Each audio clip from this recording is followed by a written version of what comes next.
The Geometry of Xeth, The Forbidden Truth of Musashi Miyamoto. History tells us a lie. We are taught that on a cold April morning in 1612, Musashi Miyamoto arrived late to Ganryujima, struck down Sasaki Kojira with a wooden oar, and cemented his legacy. But if you look closer at the scrolls, the geometry of the duel makes no sense.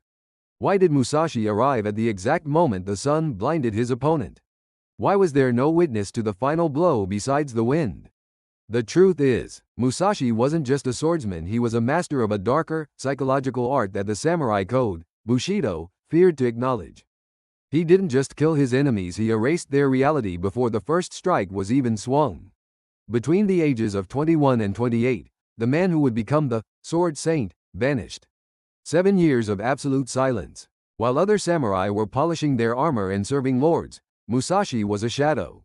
There are whispers in forgotten temple records of a man who traveled the mountains of Kyushu, not practicing sword swings, but obsessionally drawing circles and triangles in the dirt. This was the birth of the void. He realized that the blade was a limitation. To truly become invincible, he had to stop being a man and become a mathematical inevitability. This period of isolation is where the mystery begins. Some say he encountered something in those mountains that changed the very structure of his mind. If you analyze Musashi's famous two skies as one style, you see something terrifying. It isn't just about using two swords. It is a system of spatial dominance. He calculated the distance, the refraction of light, and the rhythmic heartbeat of his opponents to create a kill zone where survival was mathematically impossible. His rivals didn't lose because they were slower, they lost because they entered a trap that Musashi had built in his mind hours before the fight. He was the first samurai to treat combat like an architect treats a blueprint. But who taught him this? The traditional schools of the time had no such curriculum. We are looking at a man who reverse-engineered the universe to win a street fight. In his final days, dying of cancer in the Rigando cave, Musashi wrote the Book of Five Rings. But the version we read today might be a filtered shadow of the original. The mystery lies in the Scroll of the Void. In the original manuscripts, the descriptions of the void are not just philosophical, they are instructions. Instructions on how to perceive time differently. Musashi claimed that when he reached the void, he could see the collapse of the future. This is why he never lost. He wasn't reacting to his enemies, he was watching them finish a move they hadn't started yet. His life was a long, solitary journey to transcend the very concept of the samurai, leaving us with a puzzle that bridges the gap between martial arts and quantum consciousness. Musashi Miyamoto died not as a soldier, but as a ghost who solved the equation of death. Was he a genius, or a man who lost his soul to a cold, geometric obsession? Perhaps the answer lies in the silence between your own breaths. If you enjoyed this journey into the void, subscribe and hit the bell. Next time, we go even deeper into the forbidden archives. To understand Musashi, you must look at his ink, not just his steel. After his missing years, he emerged not only as a killer but as a master artist. But his paintings are disturbing. If you analyze the brushstrokes in his famous Shrike on a Dead Branch, you see the exact same angle and velocity as a lethal downward strike. This is the mystery of the accord of the brush and sword. Musashi realized that reality itself is a medium to be cut. He didn't paint birds, he practiced killing them on paper. Every scroll he left behind is a hidden manual of assassination, disguised as Zen art. He was hiding his evolution in plain sight, mocking the world that saw him only as a brute. Why did the strongest warriors of Japan tremble at the mention of his name?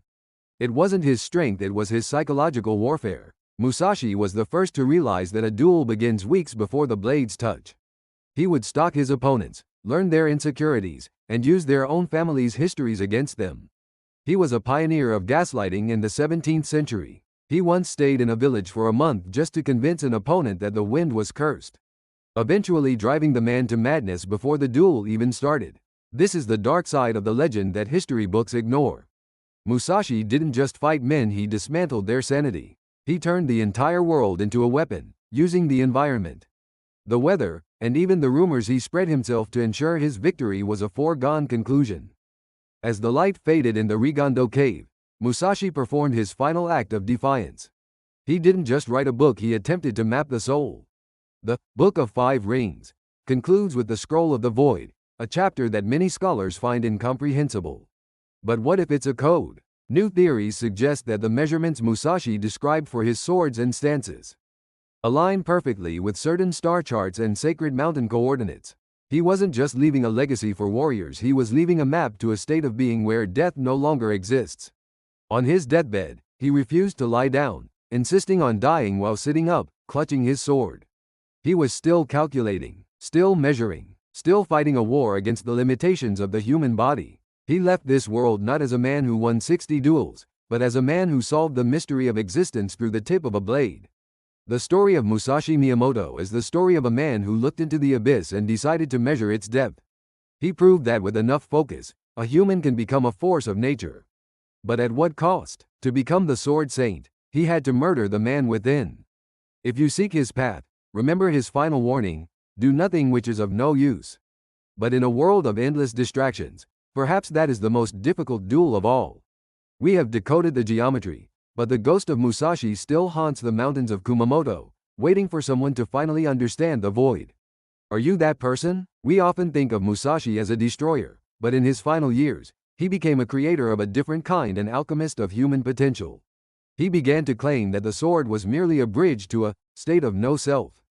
This is where the mystery takes a supernatural turn. Contemporary accounts from the Hosokawa clan mention that in his presence, the air felt physically heavier, as if his sheer willpower had altered the local gravity. He wasn't just a master of physics, he was manipulating what we might now call quantum entanglement. He taught that the spirit is one, the technique is many. This implies that Musashi had discovered a unified field theory for human combat. He believed that if you could synchronize your mind with the rhythm of the universe, you wouldn't need to swing a sword to win, the universe would simply remove the obstacle for you. But every miracle has a price, and Musashi's invincibility came at a terrible cost to his humanity. If you look at the names of the men he killed, you realize he wasn't just clearing a path to glory. He was systematically extinguishing the most brilliant martial minds of his era. He was a black hole that swallowed the light of Japanese swordsmanship. Why did he never take a permanent disciple until the very end? Why did he never marry? The mystery is that Musashi lived in a self-imposed exile from the human heart. Some historians whisper that he was haunted not by guilt, but by the sheer loneliness of being the only person who could see the code of reality. He was like a man with a cheat code in a video game, eventually finding the game itself meaningless. This is the tragic irony of the Sword Saint. He achieved perfection, only to find that perfection is a desert where nothing grows. Today, Musashi Miyamoto is no longer a man, he is a digital ghost inhabiting our modern systems. His strategies are taught in boardroom skyscrapers from Tokyo to Wall Street. But are we missing the warning hidden in his philosophy? Musashi warned that to follow him is to abandon all things. As we integrate his cold, efficient logic into our AI and our global economies, are we inadvertently building a world that values the void more than the soul? The mystery of Musashi is not just a historical puzzle, it is a mirror reflecting our own obsession with optimization and dominance. He remains the ultimate competitor because he realized that the final enemy isn't the man standing across from you, it is the illusion of your own existence. Until we solve that, we are all just shadows playing in the garden he built 4 centuries ago. The blade is sheathed, but the geometry remains. Look into the void, and see if you can find the man who wasn't there. Thank you for watching. Japan's history still hides countless secrets, and we're just getting started. If you want to uncover more mysteries of samurai, ninja, and ancient Japan, subscribe and join us on this journey through time.